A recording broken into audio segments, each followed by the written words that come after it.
छात्रों, आज का वीडियो एक विशेष क्षेत्र से संबंधित है और इस क्षेत्र का नाम है पुरस्कार, सम्मान एवं क्षेत्र। ये महत्वपूर्ण है, इसे आप बहुत ध्यान से देखें।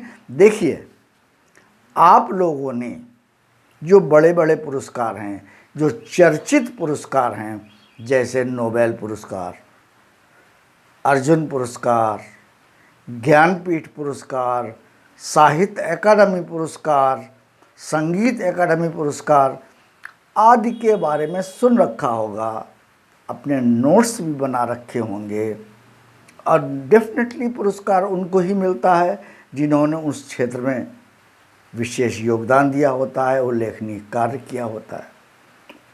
लेकिन इन चर्चित पुरस्कारों के अलावा कुछ अन्य पुरस्कार भी हैं जो महत्वपूर्ण हैं, परीक्षाओं में पूछे जाते हैं। ये पुरस्कार या तो प्रदेश सरकारों द्वारा प्रदान किए जाते हैं, भारत सरकार द्वारा प्रदान किए जाते हैं, या बड़े बड़े संगठनों के द्वारा प्रदान किए जाते हैं। इसलिए इन पुरस्कारों के बारे में आपको जानना अनिवार्य है। इसको ध्यान से देखिएगा। वीडियो प्रारंभ कर रहा हूँ मैं। पहला पुरस्कार है वाचस्पति पुरस्कार।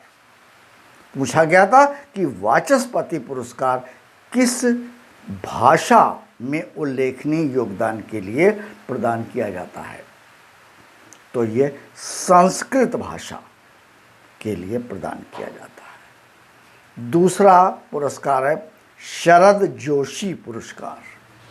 शरद जोशी पुरस्कार ये प्रदान किया जाता है हिंदी भाषा के लिए, और उसमें हास्य, व्यंग, आलोचना आदि विधाओं में विशेष योगदान के लिए, विशेष कार्य के लिए, उल्लेखनीय कार्य के लिए ये प्रदान किया जाता है। तीसरा पुरस्कार है तुलसी सम्मान। ये एक्चुअली सम्मान है, ठीक है, पुरस्कार भी कह सकते हैं इसको आप। ये पूछा गया था किस क्षेत्र में प्रदान किया जाता है, तो ये आदिवासी, तुलसी सम्मान की बात कर रहा हूं। ये सम्मान आदिवासी कला और उनकी पारंपरिक विधाओं के लिए प्रदान किया जाता है।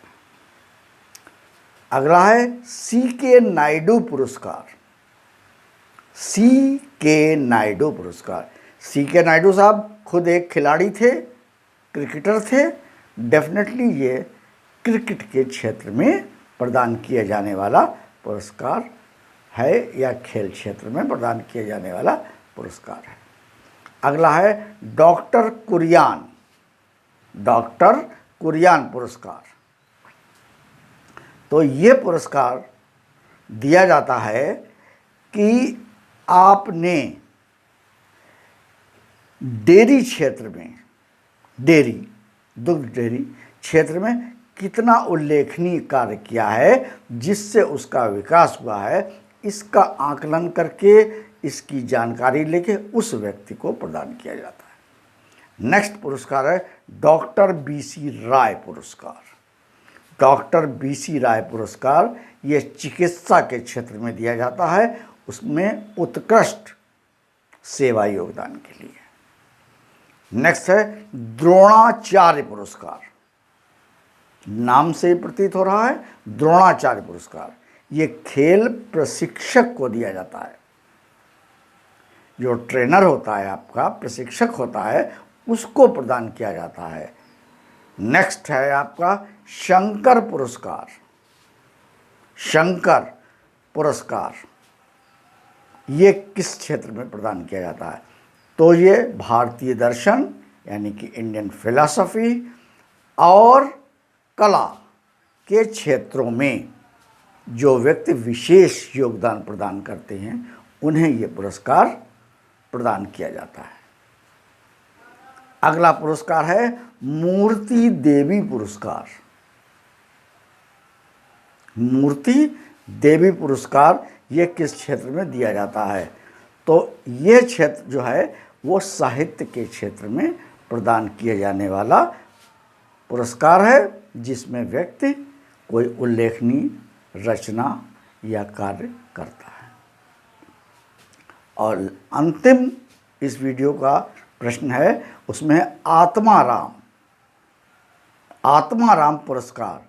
तो ये विज्ञान और तकनीकी क्षेत्र में विशेष योगदान देने वाले को प्रदान किया जाता है। तो ये कुछ पुरस्कार ऐसे बहुत से हैं, ये कुछ जो महत्वपूर्ण जो समय समय पर पूछे गए हैं ये हमने आपको बताए हैं, इन्हें आप नोट कर लीजिए। और एक चीज़ और नोट कर लीजिए, जैसे नोबेल पुरस्कार है, अगला कौन नॉमिनेट हुआ है इसके लिए, या ज्ञानपीठ है, या आपका दूसरा संगीत एकेडमी है, संगीत नाटक है, अर्जुन है। इन पुरस्कारों की एक सूची बना लीजिए, एक प्रश्न आपको मिलेगा। देखिए, लक्ष्य आपका बिल्कुल सटीक होना चाहिए और भेदने के लिए आपकी मेहनत रूपी वाण आपके तर्कश में होने चाहिए। कोई भी प्रश्न, कोई भी क्षेत्र छूटना नहीं चाहिए, बिल्कुल पॉइंट वाइज और बिल्कुल सही उनको लिखना है। ठीक है, तैयार रहिएगा। ऐसा नहीं है कि कोई भी कंपटीशन कोई बाहर का व्यक्ति या कोई एलियन सो कार्ड आके उसको क्रैक कर देता हो या उस विद्यार्थी के दिमाग में समा जाता हो। ऐसा नहीं, आप ही लोग उसको क्रैक करते हैं, एक से एक बड़ी परीक्षा। इसलिए इसको बहुत धैर्य, बहुत मेहनत से पढ़िएगा। ठीक है, इस वीडियो में बस इतना ही है। आप इसको लाइक, शेयर और जो नए हैं वो इसको सब्सक्राइब करें। देखिए, ये अधिक से अधिक विद्यार्थियों तक पहुंच पाए। हमारा ध्येय अच्छे विद्यार्थियों को, अच्छे परीक्षार्थियों को, मेहनत से तैयारी करने वालों को आगे बढ़ाना है। Thank you.